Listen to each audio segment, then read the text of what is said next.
Salut et bienvenue dans notre série vidéo Le Livre des Actes. Je suis Luc, votre animateur, ainsi que Lydie et Théo Aaron. L'émission d'aujourd'hui est en fait la deuxième partie de l'épisode de la semaine dernière, car il s'agit de la réaction des prêtres à ce que Pierre et Jean avaient fait dans le temple. Commençons par un résumé de la leçon de la semaine dernière par Lydie. Alors que Pierre et Jean se rendaient au temple pour prier, ils ont vu un homme infirme qui mendiait devant la belle porte. Au lieu de lui donner de l'argent, Pierre guérit ses jambes. L'homme se leva et marcha avec Pierre et Jean dans le temple pour adorer. Beaucoup de gens lui reconnurent comme le mendiant boiteux et lui demandèrent comment il avait été guéri. Pierre et Jean parlèrent de la puissance donnée par Jésus, qui était ressuscité d'entre les morts. Beaucoup de gens attendirent ce message et acceptèrent joyeusement Jésus comme le Fils de Dieu. Mais cela n'a pas plu à Sanhedrin. Je dois expliquer qui ils étaient? Vas-y. Depuis la mort des rois Hérode jusqu'à la destruction de Jérusalem par Rome, Israël était dirigé par un groupe de 71 hommes, appelés les Sanhedrin. Le grand prêtre était le chef au prince et l'autre appartenait à l'un des deux groupes, les Sadducéens et les Pharisiens. Les deux groupes étaient des enseignants de la loi, mais en quoi étaient-ils différents? Les Pharisiens étaient pour la plupart des commerçants de la classe moyenne, ou des chefs d'entreprise de qui ils étaient enrichis.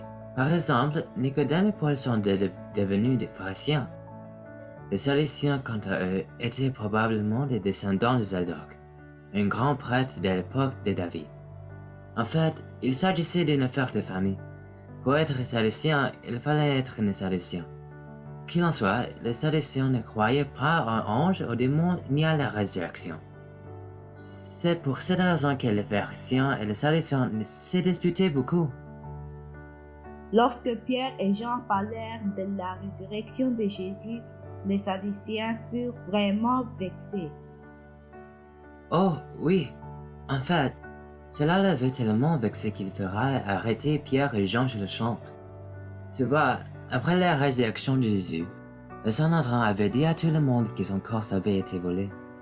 Quand les disciples prêchaient maintenant que Jésus vivait au paradis, le Sanhedrin craignait que leurs mensonges soient découverts et qu'ils perdent pouvoir sur le peuple. En outre, depuis que l'Esprit Saint fut répandu sur l'homme et les femmes dans la chambre haute, des milliers de personnes devinrent disciples du Christ.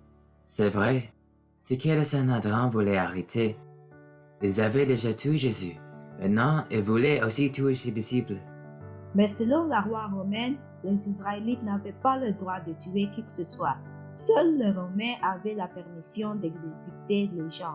C'est vrai, mais il avait des moyens de contourner ce problème. Le Sanhedrin pouvait payer les Romains pour qu'ils tuent leurs ennemis à leur place, comme ils firent avec Jésus, et comme ils voulaient maintenant le faire avec Pierre et Jean. Mais le Sanhedrin avait un problème, parce que beaucoup de gens au temple connaissaient le boiteux, l'avaient vu guéri et avaient entendu que Pierre prêchait la résurrection de Jésus. Même si les pharisiens et les sadducéens travaillaient ensemble, ils ne pouvaient pas inventer un mensonge assez gros pour couvrir ce miracle. Exactement.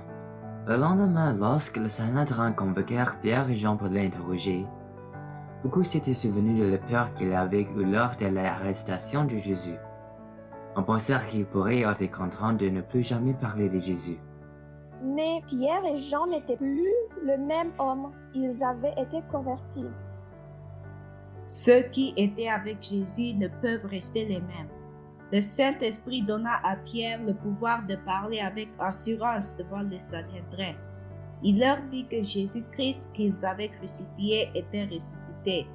Il était la pierre angulaire dont les prophètes avaient parlé et qui avait été rejetée par les chefs juifs parce qu'ils n'agissaient pas, ne parlaient pas et ne vivaient pas comme ils pensaient qu'ils devaient le faire. Malgré cela, ce n'est qu'en Jésus qu'ils pouvaient trouver le salut.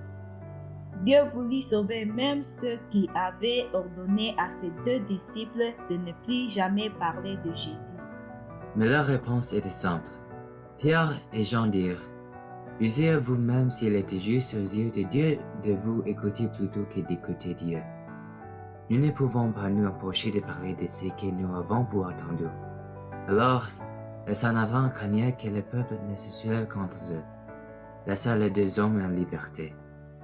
Il est important d'ajouter que pendant que Pierre et Jean étaient avec Sanhédrin, de nombreux croyants se sont rassemblés pour prier pour eux. Peux-tu imaginer leur joie lorsque Pierre et Jean étaient revenus et racontèrent ce qui s'était passé? Tous remercièrent Dieu pour sa miséricorde et priaient pour plus de force, car ils voyaient que tout homme et femme allaient rencontrer les mêmes difficultés que le Christ avait connues. Pendant qu'ils priaient, Dieu envoya de nouveau le Saint-Esprit. Dieu nous montrait ainsi que le Saint-Esprit ne fut pas envoyé une seule fois, mais qu'il sera envoyé chaque fois que le peuple de Dieu demandera son aide. Et toi, mon ami, qu'en est-il de vous?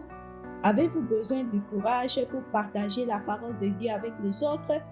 Priez comme les disciples et vivez une vie de puissance. Au revoir.